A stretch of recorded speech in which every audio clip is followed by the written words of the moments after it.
obtenu une bourse universitaire. Et donc, moi, ça me peinait beaucoup. Donc, en tout cas, je mettais ma chambre à sa disposition vraiment pour qu'il ait le repas tous les jours. Au contraire, on avait un autre, le troisième, lui, bon, qui n'était pas très généreux dans un sens. Je sais qu'il essayait de couvrir sa bourse pour étudier, c'est normal. Voilà. Et donc, à un moment donné, il a commencé à fréquenter l'église céleste. Donc, moi-même, j'étais surpris. Je dis, ah bon, tu es devenu céleste? Il dit oui. Et donc, chaque fois que je le vois dans la toge, la grande robe, il va à l'église, il vient. Et puis, après quelques mois, il a encore changé. Mais cette fois-ci, ce qui est intéressant, c'est qu'il est devenu un peu généreux. Donc, voilà. Au moins, il préparait chez lui dans sa chambre. Et puis, on allait manger. J'ai dit, mais Marc, tu as changé. Que se passe-t-il? Il n'a rien dit. Et puis, voilà, 1 mois, 2 mois, 3 mois sont passés. Donc, j'ai vu vraiment un changement dans sa vie. Il était devenu, voilà, beaucoup plus accueillant. Voilà, un étudiant très concentré sur son papier, mais quand même, on voit que de plus en plus, voilà, il était plus relationnel. Je dis, ah, mais c'est intéressant ça. Comme tu as changé, que se passe-t-il? Et un jour, il me dit, bon, je suis dans une organisation, donc on a une fête. Est-ce que tu peux venir m'accompagner tel jour? Je dis, mais il n'y a pas de problème, notre programme n'est pas chargé, donc on va y aller. Et c'était le jour, je crois, le jour des enfants. Et en ce moment, l'église était localisée à Dokwa, à les 2 villas jumelées. Et il m'a invité à la célébration. Donc j'ai été tellement stupéfait de voir une organisation religieuse où il y a des blancs, il y a des jaunes, il y a toutes les couleurs, quoi. Je dis, ah bon, mais ça c'est incroyable. Mais je cherche une organisation comme ça depuis longtemps et je ne trouve pas. Il y a toutes les races ici. Ça, j'avais cette vision internationale là. Et donc j'ai participé à la célébration, j'étais tellement touché. Et à partir de là, j'ai commencé maintenant à participer donc aux activités de CAP. Un autre point qui m'a encore marqué, c'est que on enseigne, n'est-ce pas, avec les schémas. Oh, j'aime bien dessiner. Donc, je dis, un enseignement qu'on peut donner avec les schémas, mais ça, c'est passionnant. Donc, il faut que j'écoute et que je sache faire tous ces dessins-là aussi, pour qu'un jour, je puisse aussi enseigner de la même manière. Donc, c'est comme ça que j'ai commencé à visiter le centre de CAP qui était à Cocody, pas très loin de l'université. Donc, quand je quitte la cité universitaire, je descends à Cocody et je vais donc écouter un brief de principes divins avant d'aller à l'université. Quand je finis l'après-midi à 17h, je passe au centre de CAP en ce moment-là. Je reçois 1 heure de principes divins, puis je rentre à la maison. Et c'est comme ça que j'ai 89 à 90, donc toute l'année scolaire, donc j'ai visité le centre de CAP. Et ça, c'était 88 à 89. Et j'ai fait donc mon séminaire de 7 jours, le 29 mars 1989, pardon. C'était les congés de Pâques. Et c'est ainsi que j'ai décidé donc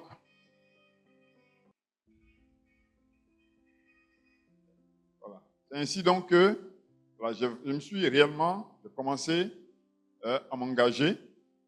Et à partir de là, l'année 90 a été une année voilà, où j'étais maintenant en 2e année de droit. Je reprenais l'année de droit. Parce que c'était aussi un événement très particulier qui va faire que je vais reprendre l'année scolaire. Parce que mon grand frère s'est marié en 89. Et ce qui est étrange, en cette année-là, j'ai peint ma chambre. Parce que j'étais à la maison à ce moment-là.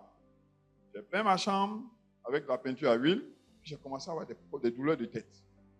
Donc, c'est l'année 90, c'est devenu très difficile et j'avais du mal maintenant à étudier. Et donc, à un moment donné, comme c'était si difficile, j'ai décidé donc d'arrêter les études. Je dis, bon, c'est tellement pénible d'étudier, je vais arrêter les études. Et comme j'ai rencontré une organisation religieuse qui correspond à ce que je recherchais depuis longtemps, donc voilà, je vais aller au centre. C'est comme ça, je joins donc le centre des CAP. Et puis, voilà, j'ai commencé finalement voilà, mon éducation avec les membres des CAP. À l'époque, Andoué, voilà, tous ces aînés des CAP là, on a travaillé ensemble. Et ce qui est étonnant, en fait, les choses n'arrivent jamais seules.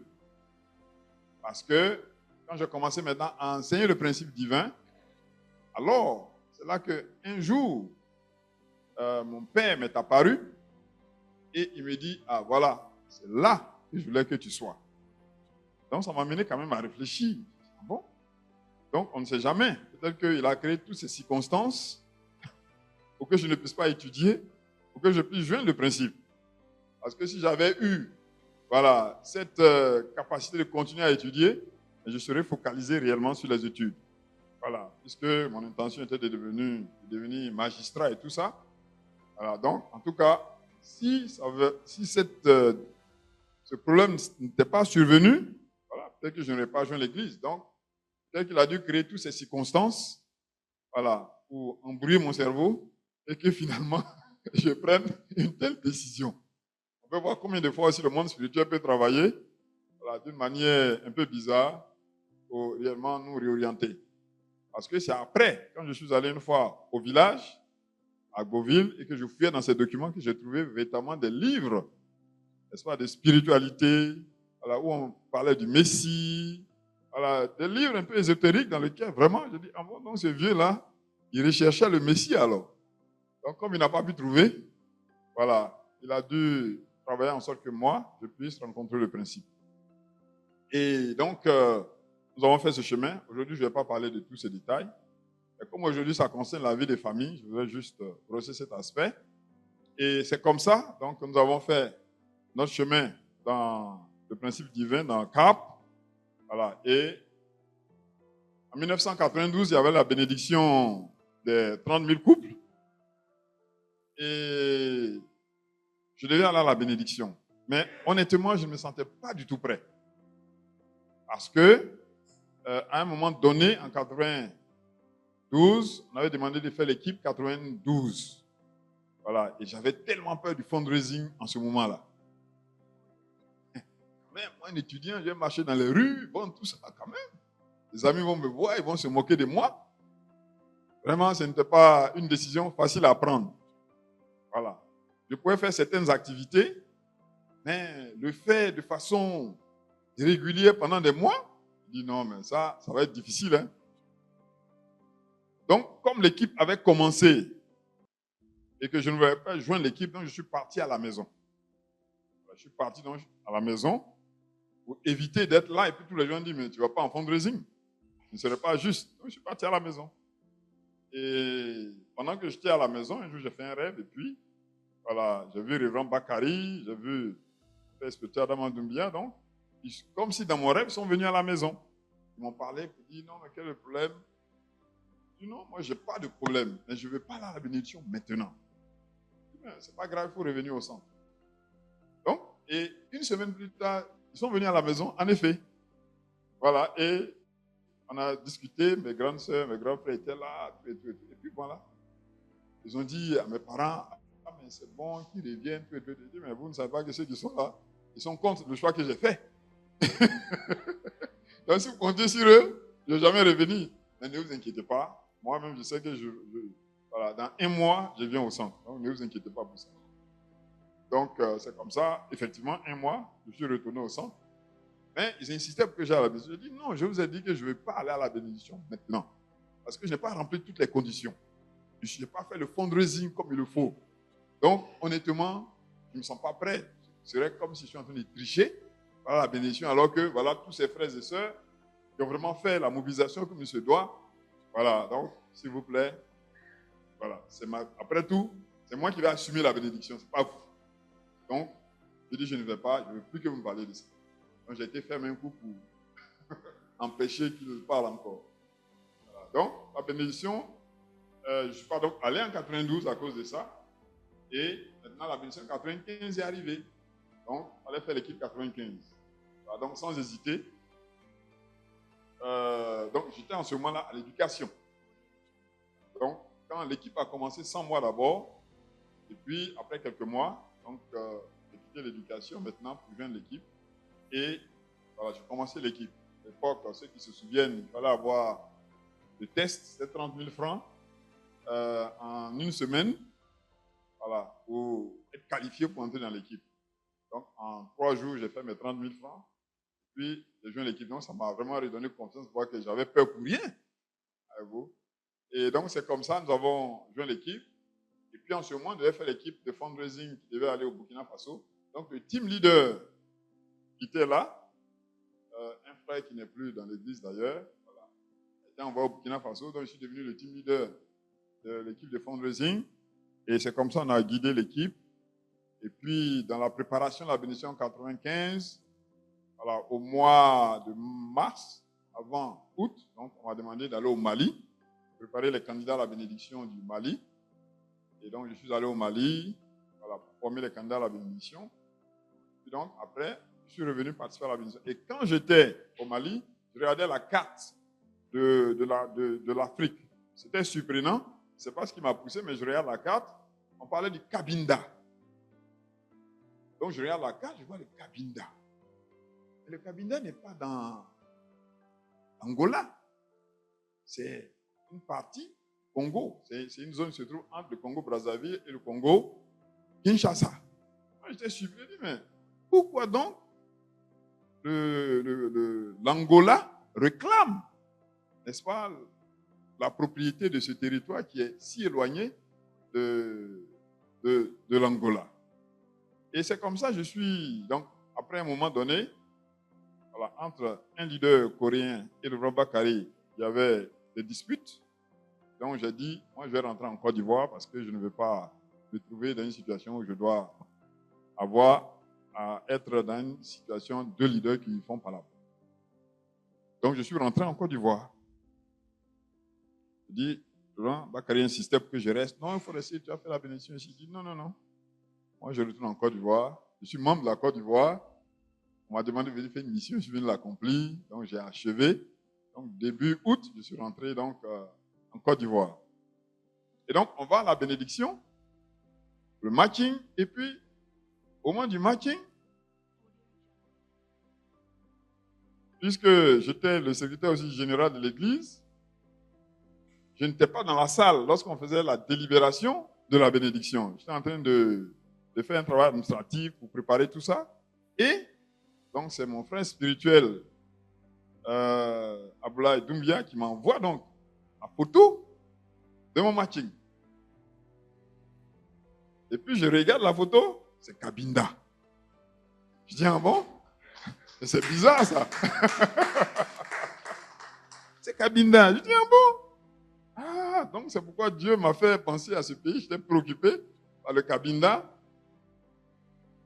Et puis, bon, voilà, le matching s'est fait, mais malheureusement, avec le temps, voilà, elle n'a pas pu maintenir sa foi. Donc, elle a quitté l'église. Donc, je suis retourné à la bénédiction en 99. Donc, c'est là que j'étais matché avec une Nigérienne cette fois-ci. Donc, j'étais... Et là encore, je n'étais pas en Côte d'Ivoire, j'étais en mission au Japon. J'étais en fundraising au Japon. Je suis allé en novembre, donc octobre 1998. Et j'étais donc dans la période d'hiver. Et donc, un soir, j'ai rêvé comme ça. Et j'étais avec une de mes belles-sœurs. Elle me dit que c'est moi qui suis ton épouse. Je dis, ah bon, mais ça c'est faux. Et je lui ai dit dans le rêve que mon épouse, elle est du Nigeria. Que ce n'est pas possible que ce soit toi. Et ça, c'est une tentation de Satan, que moi, je sais que mon épouse, je n'avais pas encore reçu la photo. Voilà, mais je sais que mon épouse, elle est du Nigeria. Et puis le lendemain, je reçois un fax. À l'époque, c'était les fax. Il n'y avait pas la communication moderne. Et je reçois effectivement, voilà, c'est une Nigériane. Avez-vous? Donc je vois que Dieu, voilà, toujours voilà, au devant des choses pour réellement nous montrer la voie lorsqu'on est réellement connecté, qu'on a investi vraiment dans la mission. Et donc, quand je suis revenu donc, du Japon, voilà, heureusement qu'à partir de cette période, quand vous finissez le fundraising de 3 mois, voilà, on vous donne au moins $1 000. $1 000, c'était à peu près 500 000 francs à l'époque, hein, par rapport au taux. Et donc, dès que je suis revenu, voilà, donc j'ai pris tout cet argent et je suis allé donc au Nigeria pour rencontrer la famille. Voilà, donc on a fait toutes les conditions qu'il faut. Et puis maintenant, on est revenu en Côte d'Ivoire ensemble. Après une semaine, donc, visiter le village natal où était son papa. Donc, on est allé à Port-Harcourt. Port-Harcourt jusqu'à là-bas, c'est près de 500 km. Donc, voilà, avec une de ses sœurs, ses beaux-frères, on a loué un véhicule. Voilà. Avec son grand frère, qui était donc son père spirituel, qui était donc le responsable de l'éducation du Nigeria à l'époque. Voilà, donc nous sommes allés. Puis, voilà, on a fait toutes les conditions traditionnelles. Et voilà, nous sommes revenus à Lagos. Puis de Lagos, nous sommes revenus en Côte d'Ivoire. C'était toute une péripétie, le retour. Parce que ça nous a pris, on pensait bien faire, on a décidé de prendre, je n'avais pas l'expérience en ce moment. Donc pour revenir, on a décidé de prendre un véhicule de transport de commerce. Mais c'était une grave erreur. Un car de commerce. Donc vous imaginez, c'est-à-dire à tous les 100 mètres, on vous arrête. Et comme c'est un véhicule de commerce, les gens veulent l'argent. Donc on nous a, jusqu'à ce qu'on arrive en Côte d'Ivoire, on a mis une semaine en route. Oui. Et quand on est arrivé en Côte d'Ivoire, on n'avait rien. Rien. Et il se trouve qu'au moment où on descend du bus et on traverse la route à la race, et on doit maintenant prendre un véhicule pour rentrer. Donc j'étais en train de réfléchir, comment je vais faire? Devrais-je appeler mon père spirituel, m'envoyer de l'argent pour que je prenne un taxi? Donc je réfléchissais sur comment faire. Et donc au moment où j'allais aller dans une cabine, appeler mon père spirituel, je voyais de mes amis d'enfance qui m'interpellent, qui disent, mais Aonjo, qu'est-ce que tu fais là? Je dis non, je viens du Nigeria, je suis à mon épouse et ma fiancée, nous devons... Il dit, bon, il dit, mais vous allez où? Je dis non, on va à la Riviera. Il dit, mais il n'y a pas de problème, je vais à la Riviera. Et c'est comme ça. Voilà, Dieu a préparé voilà, une personne, et puis donc, qui allait nous déposer avant qu'il ne rentre chez lui. Et donc, voilà, nous avons commencé la vie des familles. Alors, en tant que, donc la petite économie de 500 000 que j'avais était partie. Et ce qui est intéressant, c'est que après la session de fundraising, en fait, voilà, j'avais quand même un peu d'argent quelque part. De la période de fundraising, il y avait une petite économie que j'avais. Donc, avec ça, on a commencé vraiment à faire le fundraising. Donc, on sortait ensemble. J'étais secrétaire général de l'église, mais voilà, il n'y avait pas un grand soutien.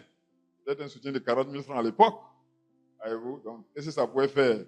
Gérer un couple, payer sa maison. On était au centre, heureusement, on était au centre de Adien à ce moment-là. Donc, mais quand même, il y avait des responsabilités à assumer. Donc, on faisait le fundraising ensemble. Voilà, donc, sur ce point-là, on a vraiment travaillé ensemble en tandem. Voilà. On a au moins 6 mois. Voyez-vous? Et voilà, on a pu obtenir un prêt qui nous a permis donc de louer notre première maison ensemble. Voilà, et puis nous avons commencé la vie des familles. Et puis voilà, les enfants sont venus. Et je crois que c'était un moment d'apprentissage. Parce que quand moi-même je partais à la bénédiction, c'est comme si je voulais avoir quelqu'un que j'allais éduquer. Et en effet, Dieu m'a donné quelqu'un qui n'avait pas fait de séminaire du tout. Voilà, donc je vais l'éduquer. Donc voilà, donc ce n'était pas facile parce que quelqu'un qui n'a pas fait du tout une vie de centre, qui n'a pas fait tout ce que vous avez fait, voilà, pour ajuster les idées, alors il faut même descendre souvent, voilà, au plus petit niveau pour progressivement aider, voilà, de sorte que la personne même ait confiance pour aller au séminaire d'abord. Voilà, parce que pour aller au séminaire, c'était toute une lutte. Parce qu'on ne comprend pas pourquoi on doit aller au séminaire. On est déjà marié et femme. Donc, ce n'était pas du tout facile. Mais voilà, il faut un cœur. Et je crois que voilà, Dieu m'a guidé, n'est-ce pas, de pouvoir garder toujours mon sang-froid parce que c'est une très bonne Nigériane. Et les Nigériens ont un sang très chaud. Voilà. Donc, il fallait savoir gérer toutes ces situations-là pour progressivement apaiser la personne, voilà, pour que la personne puisse comprendre qu'elle-même aussi elle a besoin de s'éduquer parce qu'on ne peut pas, en fait, nous-mêmes, changer notre partenaire.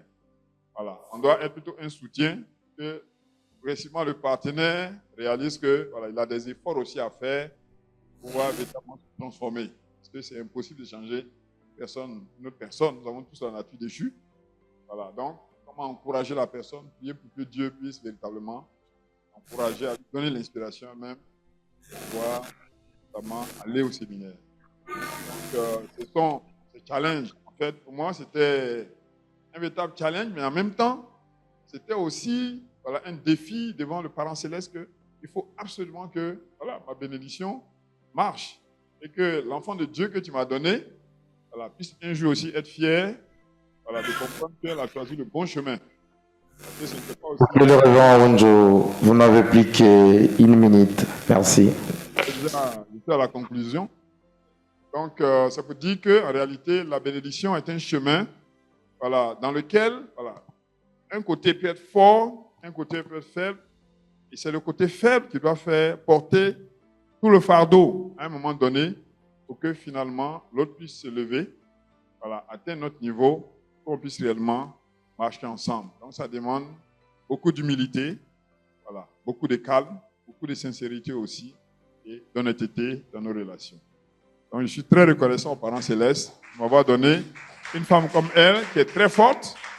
Voilà, peut-être qu'elle ne comprenait pas tout le principe, mais avec cette capacité-là, cette force de caractère-là aussi, voilà, de pouvoir me soutenir financièrement aussi. Voilà, parce qu'elle a cette force-là d'aller, de sortir, de faire des activités pour réellement me soutenir pendant que j'étais en mission, même quand on a eu des enfants, ce n'était pas facile. On n'avait pas un grand soutien à ce moment-là. Donc, voilà, elle s'est beaucoup battue pour soutenir la famille et faire en sorte que nos enfants puissent véritablement aller à l'école sans trop de soucis. Donc, merci beaucoup aux parents célestes. Que le Parent céleste bénisse.